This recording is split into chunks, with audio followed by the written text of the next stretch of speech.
حدید نے اسے کہا، ہم سے جدا نہ ہونا لڑکی۔ ڈاکوں کا زیادہ حلہ لڑکیوں پر تھا۔ عالم کی کوئی آواز نہ سنائی دی۔ یہ معرکہ بہت دیر لڑا جاتا رہا۔ آدمی بکھرتے چلے گئے، محافظ ایک دوسرے کو پکارتے رہے، پھر ان کی پکار ختم ہو گئی۔ معرکے کا شور بھی کم ہوتا گیا۔ حدید نے اپنے ساتھیوں کو پکارا لیکن اسے کوئی جواب نہ ملا۔ اسے ایک لڑکی کی آواز سنائی دی، وہ اسے پکار رہی تھی۔ اس کے ساتھ ہی ایک گھوڑے کے سر پر دوڑنے کی آواز سنائی دی۔ حدید سمجھ گیا کہ کوئی ڈاکو ایک لڑکی کو اونٹ کی بجائے کسی محافظ کے گھوڑے پر ڈال کر لے گیا ہے۔ وہ دوڑ کر ایک گھوڑے تک پہنچا، زین کسی ہوئی تھی۔ وہ گھوڑے پر سوار ہوا اور بھاگنے والے گھوڑے کے ٹاپوں کی آواز پر تعاقب میں گیا۔ دوسری لڑکی سے متعلق اسے معلوم نہیں تھا کہ کہاں ہے۔ اس نے گھوڑے کو ایڑ لگائی۔ صحرا میں کوئی رکاوٹ، کوئی ندی نالا نہیں تھا۔ گھوڑا ہوا سے باتیں کرنے لگا۔ اگلا گھوڑا بھی اچھی نسل کا تھا۔ فرق یہ تھا کہ اس گھوڑے پر 2 سوار تھے۔ کوئی 1 میل بعد حدید کو اگلے گھوڑے کا سایہ نظر آنے لگا۔ اس نے تعاقب جاری رکھا۔ فاصلہ کم ہو رہا تھا۔ حدید نے محسوس کیا کہ اس کے پیچھے بھی ایک گھوڑا آ رہا ہے، جس کا سوار محافظ بھی ہو سکتا تھا یا ڈاکو بھی۔ اس نے گھوم کر دیکھا، پچھلا گھوڑا قریب آ گیا تھا۔ حدید نے پکارا، کون ہو؟ اسے جواب نہ ملا۔ اس نے تعاقب جاری رکھا اور گھوڑے کو اور زیادہ تیز کرنے کی کوشش کرنے لگا۔ اگلا گھوڑا سیدھا جا رہا تھا۔ اس کی باگ شاید لڑکی کے ہاتھ میں آ گئی تھی، کیونکہ حدید دیکھ رہا تھا کہ وہ گھوڑا دائیں بائیں ہو رہا ہے اور اس کی رفتار بھی گھٹتی جا رہی ہے۔ وہ اس تک پہنچ گیا۔ اس کے پاس برچی تھی۔ اس نے اگلے سوار کے پہلو پر جا کر برچی کا وار کیا، لیکن وہ گھوڑا ایک طرف ہو گیا۔ سوار تو بچ گیا، برچی گھوڑے کو لگی۔ حدید نے گھوڑا روکا اور گھمایا۔ دوسرا سوار بھی گھوڑے کو گھمانے کی کوشش کر رہا تھا، لیکن لڑکی جو اس کے آگے بیٹھی تھی باگیں ادھر ادھر کر کے گھوڑے کا رخ صحیح نہیں ہونے دیتی تھی۔ حدید نے لڑکی کو پکارا تو لڑکی اور زیادہ دلیر ہو گئی۔ سوار لڑکی کو ساتھ لیے گھوڑے سے کود گیا اور اس نے اپنے گھوڑے کو ڈھال بنا لیا۔ حدید اپنے گھوڑے کو گھما گھما کر لاتا، مگر جدھر سے بھی وار کرنے آتا ڈاکو لڑکی کو ساتھ لیے اپنے گھوڑے کی اوٹ میں ہو جاتا۔ آخر حدید گھوڑے سے اتر آیا۔ اتنے میں دوسرا سوار بھی آ گیا۔ وہ محافظ نہیں ڈاکو تھا۔ وہ بھی گھوڑے سے اتر آیا۔ حدید نے انہیں للکارا، لڑکی کو نہیں لے جا سکو گے۔ ایک ڈاکو نے لڑکی کو دبوچے رکھا اور دوسرا حدید سے لڑنے لگا۔ لڑکی کے پاس اب تلوار نہیں تھی۔ دوسرے ڈاکو نے لڑکی کو چھوڑ دیا اور وہ حدید پر ٹوٹ پڑا۔ حدید نے لڑکی کو پکار کر کہا، تم گھوڑے پر بیٹھو اور شوبک کی طرف نکل جاؤ، میں ان دونوں کو تمہارے پیچھے نہیں آنے دوں گا۔ مگر لڑکی وہیں کھڑی رہی۔ حدید نے دونوں کا خوب مقابلہ کیا۔ ڈاکو نے اسے بار بار کہا، ایک لڑکی کے لیے اپنی جان مت گنواؤ۔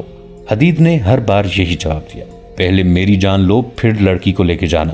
اور اس نے کئی بار لڑکی سے کہا، تم یہاں کیوں کھڑی ہو، بھاگو یہاں سے۔ آخر لڑکی نے کہا، تمہیں چھوڑ کر نہیں جاؤں گی۔ حدید زخمی ہونے لگا۔ اس نے ایک بار پھر لڑکی سے کہا، میں زخمی ہو گیا ہوں، میرے مرنے سے پہلے نکل جاؤ۔ ایک ڈاکو لڑکی کی طرف گھوما۔ حدید کو موقع مل گیا۔ اس نے برچی اس کے پہلو میں اتار دی، لیکن اس وقت دوسرے ڈاکو کی تلوار اس کے کندھے پر لگی۔ لڑکی نے ایک ڈاکو کو گرتے دیکھ لیا۔ اس نے دوڑ کر اس کی تلوار لے لی اور پیچھے سے آ کر دوسرے ڈاکو کی پیٹھ میں برچی کی طرح اتار دی۔ وہ سنبھلنے لگا تو آگے سے حدید کی برچی اس کے سینے میں اتر گئی۔ وہ ڈاکو بھی ختم ہو گیا، مگر اس کے ساتھ ہی حدید بھی کھڑا رہنے کے قابل نہ رہا۔ لڑکی نے اسے سہارا دیا تو اس نے کہا، تم ٹھیک ہو نا؟ مجھے چھوڑو، گھوڑے پر بیٹھو اور فوراً شوبک کو روانہ ہو جاؤ۔ اللہ تمہیں خیریت سے پہنچا دے گا۔ شوبک دور نہیں، اپنے ساتھیوں کی طرف نہ جانا، وہاں شاید کوئی زندہ نہیں ہوگا۔ زخم کہاں کہاں ہے؟ لڑکی نے اس سے پوچھا۔ مجھے مرنے دو لڑکی، حدید نے کہا، تم نکل جاؤ، خدا کے لیے میرا فرض تم خود ہی پورا کر دو، کہیں ایسا نہ ہو کہ کوئی اور قضا کدھر نکل آئے۔ لڑکی کی غلط فہمی اور شکوک رفع ہو چکے تھے۔ وہ سمجھ گئی تھی کہ اس شخص نے اس کی خاطر جان خطرے میں ڈال لی ہے۔ اس نے اسے اکیلا چھوڑنے سے صاف انکار کر دیا۔ دوڑ کر گئی، گھوڑے کی زین کے ساتھ بندھی ہوئی پانی کی چھاگل کھول کر لائی اور حدید کے منہ کے ساتھ لگا دی۔ اسے پانی پلا کر چھاگل گھوڑے کے ساتھ باندھ دی اور اس سے پوچھنے لگی کہ اس کے زخم کہاں ہیں۔ حدید نے اسے زخم بتائے تو اس نے اپنے کپڑے پھاڑے اور کچھ ٹکڑے حدید کے لباس سے پھاڑے۔ انہیں پانی میں بھگو کر اس نے حدید کے زخموں پر باندھ دیا۔ اسے اس کام کی ٹریننگ دی گئی تھی۔ اس نے حدید کو سہارا دے کر اٹھایا اور گھوڑے تک لے گئی۔ بڑی مشکل سے اسے گھوڑے پر بٹھایا۔ خود دوسرے گھوڑے پر بیٹھنے لگی تو حدید نے کہا، میں اکیلا گھوڑے پر نہیں بیٹھ سکوں گا۔ وہاں 3 گھوڑے تھے۔ لڑکی نے یہ دانش مندی کی کہ گھوڑے ضائع کرنے مناسب نہ سمجھے۔ 2 घोड़ों की बागें एक घोड़े की जीन के पीछे बांध दी और खुद हदीद के पीछे सवार हो गई। उसने हदीद की पीठ अपने सीने से लगा ली और उसका सर अपने कंधे पर डाल लिया। शोबिक की सिमत बता सकते हो? लड़की ने पूछा। हदीद ने आसमान की तरफ देखा, सितारे देखे और एक तरफ इशारा करके कहा, इस रुख को चलो। फिर उसने कहा, मैं शायद जिंदा ना रह सकूंगा, खून निकल रहा है, जहां कहीं मेरी जान निकल जाए मुझे वहीं दफन कर देना, और अगर तुम्हें मेरी नीयत पर कोई शुबा था तो वो दिल से निकालकर मुझे बख्श देना। मैंने इमानत में खयानत नहीं की, खुदा तुम्हें जिंदा सलामत अपने ठिकाने पर पहुंचा दे। घोड़ा चला जा रहा था और रात गुजरती जा रही थी। सुबह तुलू हुई तो हदीद नीम बेहोशी की हालत में था और अपने आप को होश में रखने की सरतोड़ कोशिश कर रहा था। उसका खून रुक गया था, लेकिन ज्यादा खून बह जाने से उसका जिस्म बेजान हो गया था। लड़की ने उसे छोटे से नखलिस्तान में उतारा, उसे पानी पिलाया, घोड़ों के साथ कुछ खाने की चीजें बंधी हुई थी, वो हदीद को खिलाई। इससे उसका दिमाग साफ होने लगा। उसे पहला ख्याल ये आया कि पहले वो इस लड़की का मुहाफिज था, अब इसका कैदी है। लड़की ने उसे लिटा दिया। वो रात भर घोड़े पर सवार रहे। कुछ देर के आराम से हदीद का जिस्म ठिकाने आ गया। उसने लड़की से कहा, शोबक दूर नहीं, शायद एक दिन की मुसाफत है, तुम एक घोड़ा ले लो और इसे बगाती ले जाओ, जल्दी पहुंच जाओगी, मैं वापस चला जाऊंगा। तुम जिंदा वापस नहीं पहुंच सकोगे, लड़की ने कहा। अगर यहीं से वापस जाना है तो मुझे साथ ले चलो, तुमने मुझे अकेला नहीं छोड़ा, मैं तुम्हें अकेला नहीं छोड़ूंगी, मैं मर्द हूं। हदीद ने कहा, मेरा दिल नहीं मान रहा कि एक लड़की मेरी हिफाजत करे, इससे बेहतर है कि मैं मर जाऊं। मैं उन मामूली सी लड़कियों में से नहीं हूं जो घरों में पड़ी रहती हैं, लड़की ने कहा, और जो मर्द की हिफाजत के बगैर एक कदम नहीं चल सकती। मुझे एक फौजी मर्द समझो, फर्क सिर्फ ये है कि मेरा हथियार मेरी खूबसूरती, मेरी जवानी और मेरी चर्ब जबानी है। मैं तुम्हारी तरह सख्तियां बर्दाश्त कर सकती हूँ, मैं शुबक तक पैदल चल सकती हूँ, मैं तुम्हारे जज्बे की कदर करता हूँ, हदीद ने कहा। डाकू हम दोनों को कितना करीब ले आए हैं, मगर हम एक दूसरे के दुश्मन हैं। तुम मेरे मुल्क की बुनियादें हिलाने की कोशिश कर रही हो और एक दिन मैं तुम्हारे मुल्क पर हमला करने आऊंगा, लेकिन इस वक्त मेरी दोस्ती कबूल कर लो, लड़की ने कहा। दुश्मनी की बातें उस वक्त सोचेंगे जब तुम तंदुरुस्त होकर अपने मुल्क चले जाओगे। उसने हदीद की गर्दन के नीचे बाजू करके उसे उठाया। हदीद अब उठ सकता था। वो उठा और आहिस्ता आहिस्ता चलता घोड़े तक पहुंच गया। लड़की ने उसका पांव उठाकर रिकाब में रखा और उसे सहारा देकर घोड़े पर सवार कर दिया। लड़की भी उसी घोड़े पर सवार होने लगी तो हदीद ने हाथ आगे करके उसे रोक दिया और कहा, तुम अब दूसरे घोड़े पर बैठो, मैं अकेला सवारी कर सकूंगा।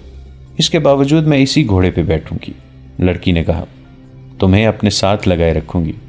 हदीद की जिद के बावजूद लड़की उसके पीछे सवार हो गई और जब एक बाजू उसके सीने पर रखकर उसे अपने साथ लगाने लगी तो हदीद ने मुजाहिमत करते हुए कहा, मुझे जरा अपने सहारे बैठने दो।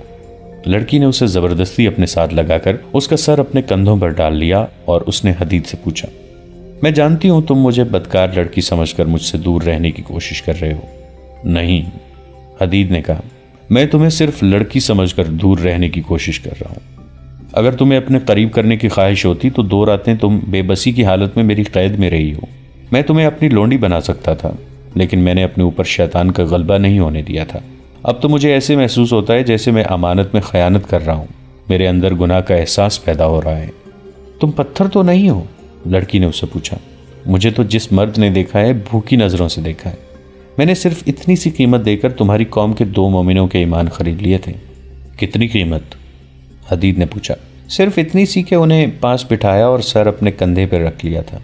उनके पास ईमान था ही नहीं, हदीद ने कहा। जो कुछ भी था, लड़की ने कहा, वो मैंने उनसे ले लिया था। इसकी जगह उनके दिलों में अपनी कौम के खिलाफ गद्दारी डाल दी थी। वो कौन है? हदीद ने पूछा। अभी नहीं बताऊंगी, लड़की ने जवाब दिया। जिस तरह तुम अपने फर्ज के पक्के हो, इस तरह मुझे भी अपना फर्ज अजीज है। हदीद खामोश हो गया। वो लड़की के जिस्म की हरारत और हल्की हल्की बू महसूस कर रहा था। लड़की के खुले हुए रेशमी से बाल हवा से लहरा कर उसके गालों पर पड़ रहे थे और गालों को सहला रहे थे। उसे ऊँघ आ गई। घोड़ा चलता रहा। बहुत दूर जाकर हदीद की आंख खुली तो सूरज सर पर आ चुका था। उसने कहा, घोड़े को एड़ लगाओ, मुझे उम्मीद है कि हम सूरज गुरूब होने के बाद शोबिक पहुंच जाएंगे। लड़की ने घोड़े को एड़ लगाई और सहरा तेजी से पीछे हटने लगा। सूरज गुरूब हो चुका था। शोबिक के किले के उस कमरे में जहां सलीबी हाकिमों और कमांडरों के इजलास हुआ करते थे, वहां हाकिम और कमांडर बैठे थे। उनमें आलिम जासूस भी बैठा था। वो कह रहा था, मैं ये नहीं बता सकता कि दोनों लड़कियों का क्या हश्र हुआ है या हो रहा है। मैंने उन्हें बचाने बल्कि उन्हें देखने की भी कोशिश नहीं की, क्योंकि उनसे ज़्यादा कीमती ये राज था जो मुझे आप तक पहुंचाना था। जैसा कि मैं आपको बता चुका हूँ, डाकुओं ने हमला किया तो मैं ये मौका देखकर एक तरफ हो गया और घोड़े तक पहुंच गया। एक तो मेरी रिहाई एक मौजज़ा है, दूसरा मौजज़ा ये हुआ कि मैं इतने खूनरेज मारके में से साफ बचकर निकल आया। कोई भी मेरे पीछे नहीं आया। मेरा ख्याल है कि वो डाकू नहीं थे, सलाहुद्दीन अयूबी के भेजे हुए आदमी थे। मैं ये नहीं बता सकता कि उसने हम तीनों को खुद सजाए मौत क्यों न दी और लड़कियों को ख़राब कराने का यह तरीका क्यों इख्तियार किया। ये एक ढोंग था। लड़कियां अब उन लोगों के कब्जे में होंगी और जालिमाना अजियतें बर्दाश्त कर रही होंगी। उन्हें छुड़ाने का हम कोई तरीका नहीं सोच सकते, एक सलीबी हाकिम ने कहा। ये कुर्बानियां तो देनी पड़ती हैं। हमारे पास लड़कियों की कमी नहीं, हमारा ये तरीका कामयाब है। इसे जारी रखने के लिए और लड़कियां तैयार करो। सब आ गए हैं। अब वो राज बताओ जो तुम अपने साथ लाए हो। आलिम जासूस उन्हें सुना चुका था कि वो काहिरा की एक मस्जिद से किस तरह गिरफ्तार हुआ था, कैद खाने में उसके साथ और लड़कियों के साथ क्या सलूक हुआ और सुल्तान अयूबी ने उन्हें किस तरह खिलाफ तवक्को रिहा किया। उसने ये भी सुनाया कि ये राज सुल्तान अयूबी ने उसे किस तरह दिया है। उसने तारीख बताकर कहा, सलाहुद्दीन अयूबी उस रोज अपनी फौज को कूच कराएगा। वो करक पर हमला करेगा। नायब सालार कह रहे थे कि शोबिक को पहले लेना चाहिए क्योंकि ये ज्यादा मजबूत खला है, लेकिन सलाहुद्दीन शोबिक पर अपनी ताकत जाया नहीं करना चाहता। वो करक को कमजोर समझकर पहले उसे लेना चाहता है। वहां वो अपनी फौज और रसद वगैरह का अड्डा बना लेगा। रसद जमा करके वो कुमक बुलाएगा और फौज को काफी आराम देकर शोबिक पर हमला करेगा। उसने ये खास तौर पर कहा था कि वो हमें बेखबरी में लेना चाहता है। इसकी वजह उसने ये बताई है कि उसकी फौज कम है और हमारी फौज ज्यादा भी है, और हमारे पास घोड़े भी बेहतर हैं, और हमारे पास खुद और ज़रा बख्तर हैं। उसने साफ अल्फाज में कहा है कि अगर सलीबी फौज ने उसे रास्ते में रोक लिया तो उसे शिकस्त के सिवा कुछ हासिल ना होगा। वो खुले मैदान में लड़ने से डरता है। आलिम जासूस ने वो तमाम बातें बताईं जो उसने सुल्तान अयूबी की ज़बान से सुनी थी। इतने कीमती और अहम राज की तफसील सुनकर लड़कियों को भूल गए और इस मसले पर तबादला ख्यालात करने लगे। वो इस नतीजे पर पहुंचे कि सुल्तान अयूबी गैर मामूली तौर पर दानिशमंद जंगजू है। उसने करक पर हमले का जो प्लान बनाया था उसमें उसकी जंगी फहम फरासत का पता मिलता है। रास्ते में न लड़ने का फैसला भी उसकी दानाई की दलील है। वो रास्ते में ताकत जाया नहीं करना चाहता। ये खुदा यसू मसीह का खास करम है कि उसके प्लान का इल्म हो गया है, वरना वो करक को लेकर शोबक जैसे मजबूत दिफा के लिए खतरा बन सकता था। उन्होंने उसी वक्त सुल्तान अयूबी के प्लान के मुताबिक अपनी फौजों की नकलो हरकत और दिफा का प्लान बनाना शुरू कर दिया। प्लान में ये इक़दाम तय पाए। सलीबी अफवाज की मुत्तहिदा मरकजी कमान शोबक में ही रहेगी। रसदगाह भी वहीं रखी जाएगी। जंग को शोबक से ही कंट्रोल किया जाएगा। करक की कलाबंदी को और ज्यादा मजबूत किया जाएगा। कुछ और फौज करक मुंतकिल कर दी जाएगी। अयूबी को करक से दूर उसकी अपनी सरहद के अंदर किसी दुश्वार गुजार इलाके में रोका जाएगा। इस मकसद के लिए ज्यादा से ज्यादा फौज भेजी जाएगी। इस फौज में घोड़ा सवार और शुतर सवार ज्यादा होंगे। कोशिश की जाएगी कि अयूबी की फौज को घेरे में ले लिया जाए। पानी के चश्मों पर पहले से कब्जा कर लिया जाए। इन इक़दामात पर फौरी तौर पर अमल दरामद के अहकामात नाफिज कर दिए गए। हर कोई खुश था। ये पहला मौका था कि सुल्तान अयूबी का कोई राज क़ब्ल अज़ वक्त मालूम हो गया था, वरना उसने सलेबियों को हमेशा आड़े हाथों लिया था। उस पर हैरत का भी इजहार किया कि सुल्तान अयूबी जैसे आदमी से ये लग़ज़िश सरजद हुई कि इन जासूसों को दूसरे कमरे में बिठाकर जिन्हें वो रिहा करने का फैसला कर चुका था, ऐसी नाजुक बातें बुलंद आवाज से कहीं जो उसे शिकस्त फाश से दो चार कर सकती थी। उन्होंने एक एहतमाम ये भी किया कि फ्रांस की फौज जो वहां से बहुत दूर थी, ये पैगाम भेज दिया कि फलां दिन से पहले पहले ऐसे मकाम पर पहुंच जाए जहां नूरुद्दीन जंगी की भेजी हुई कुमक को रोका जा सके। इतने में एक सलीबी अफसर अंदर आया और इंटेलिजेंस के सरबराह के कान में कुछ कहा। उस सरबराह ने सबको बताया कि उन दो में से एक लड़की जो डाकुओं के घेरे में आ गई थी अभी अभी आई है।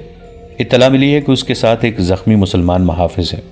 आलिम जासूस सबसे पहले कमरे से निकल गया। उसके पीछे दूसरे लोग भी बाहर चले गए। हदीद को लड़की ने बरामदे में लिटा दिया था और खुद उसके पास बैठी थी। घोड़े की इतनी लंबी सवारी और तेज रफ्तारी ने हदीद के जख्म खोल दिए थे। उसका खून जो सुबह बंद हो गया था फिर बहने लगा था और उस पर गशी तारी हुई जा रही थी। सलीबी कमांडरों ने हदीद की तरफ कोई तवज्जो न दी क्योंकि उन्हें बताया गया था कि डाकुओं का हमला एक ढोंग था। उन्होंने लड़की को हाथों हाथ लिया और उसे अंदर चले जाने को कहा। وہ بڑی قیمتی لڑکی تھی، لیکن اس نے اس وقت تک اندر جانے کا ارادہ ملتوی کر دیا جب تک حدید کی مرہم پٹی نہیں ہو جاتی۔ انٹیلیجنس کا سربراہ ہرسن نام کا جرمن تھا۔ اس نے لڑکی کو پرے لے جا کر کہا، کس سانپ کے بچے کی تم مرہم پٹی کرانا چاہتی ہو؟ یہ تو تمہاری قسمت اچھی تھی کہ بچ کر آ گئی ہو، ورنہ یہ درندے تمہیں ان ویشیوں کے حوالے کرنا چاہتے تھے جو ڈاکو بن کر آئے تھے۔ یہ جھوٹ ہے، لڑکی نے جھنجھلا کر کہا۔ پہلے ہمیں بھی یہی شک تھا، لیکن اس شخص نے میرے سامنے شکوک رفع کر دیے ہیں۔ اس نے 2 ڈاکوں کو ہلاک کر کے مجھے بچایا ہے۔ اس نے ہرسن کو سارا واقعہ سنا دیا اور یہ بھی بتایا کہ یہ شخص اسے بار بار کہتا تھا کہ مجھے یہیں مرنے دو اور تم چلی جاؤ۔ صلیبیوں کے دلوں میں مسلمانوں کے خلاف نفرت اتنی گہری اتری ہوئی تھی کہ اتنے زیادہ افسروں میں سے کسی ایک نے بھی نہیں کہا کہ اس زخمی کی مرہم پٹی کراؤ۔ عالم جاسوس تک نے اس کی طرف توجہ نہ دی۔ لڑکی ان کے ساتھ اندر نہیں جا رہی تھی۔ آخر کسی نے کہا، زخمی کو کمرے میں لے چلو اور فوراً مرہم پٹی کرو۔ اسے اٹھوا کر لے گئے اور لڑکی اپنے افسروں کے ساتھ چلی گئی۔ اسے کہا گیا کہ وہ بیان کرے کہ کس طرح زندہ بچی ہے۔ اس نے پوری تفصیل سے سنا دیا۔ اس دوران اس کے لیے وہیں کھانا اور شراب آ گئی۔ اس نے کہا، اگر زخمی کو کھانا کھلایا جا چکا ہے تو میں کھاؤں گی، میں ذرا اسے دیکھاؤں۔ وہ جانے کے لیے اٹھی۔ ٹھہرو لوزینا، ہرسن نے اسے بڑے رعب سے کہا، تم دوسری بار صلیب کی فوج کے احکامات کی خلاف ورزی کر رہی ہو۔ پہلے تمہیں اندر چلے جانے کو کہا تو تم نے یہ کہہ کر انکار کر دیا کہ پہلے زخمی کو اٹھاؤ۔ اب تم بلا اجازت اور بدتمیزی سے باہر جا رہی ہو۔ یہ سب صلیبی فوج کے اعلیٰ حکام ہیں اور یہاں 2 صلیبی حکمران بھی بیٹھے ہیں۔ جانتی ہو اس حکم عدولی اور بدتمیزی کی سزا کیا ہے؟ 10 سال سزائے قید۔ اور جب تم یہ حکم عدولی دشمن کے ایک معمولی سے عہدیدار کی خاطر کر رہی ہو تو تمہیں سزائے موت بھی دی جا سکتی ہے۔ کیا صلیبی حکمران اور کمانڈر اس انسان کو اس کا صلہ نہیں دیں گے کہ اس نے ان کی ایک تجربہ کار جاسوسہ کی جان اپنی خطرے میں ڈال کر بچائی ہے؟ لڑکی نے کہا، میں جانتی ہوں کہ وہ میرے دشمن فوج کا عہدیدار ہے، لیکن میں اسے دشمن اس وقت کہوں گی جب وہ اپنی فوج میں واپس چلا جائے گا۔ دشمن وہ ہر حال میں ہے اور ہر جگہ دشمن ہے، ایک صلیبی کمانڈر نے چلا کر کہا۔ فلسطین میں ہم نے کتنے مسلمانوں کو زندہ رہنے دیا ہے، ان کی نسل ہم کیوں ختم کر رہے ہیں؟ اس لیے کہ وہ ہمارے دشمن ہیں، بلکہ اس لیے کہ وہ ہمارے مذہب کے دشمن ہیں۔ دنیا پر صرف صلیب کی حکمرانی ہوگی۔ ایک زخمی مسلمان ہمارے لیے کوئی حیثیت نہیں رکھتا۔ بیٹھ جاؤ۔ لڑکی بیٹھ گئی۔ اس کی آنکھوں میں آنسو آ گئے۔ دوستو، آج کے لیے اتنا ہی۔ اسی کہانی کی اگلی قسط کے ساتھ بہت جلد حاضر ہوں گے۔ نیچے کامنٹ سیکشن میں اپنی رائے کا اظہار ضرور کیجیے گا۔ ہمارے اس چینل کو سبسکرائب کر کے نیچے موجود بیل آئیکن کو بھی ضرور کلک کیجیے گا۔ اگلی ملاقات تک کے لیے ہمارا اور آپ کا اللہ نگہبان۔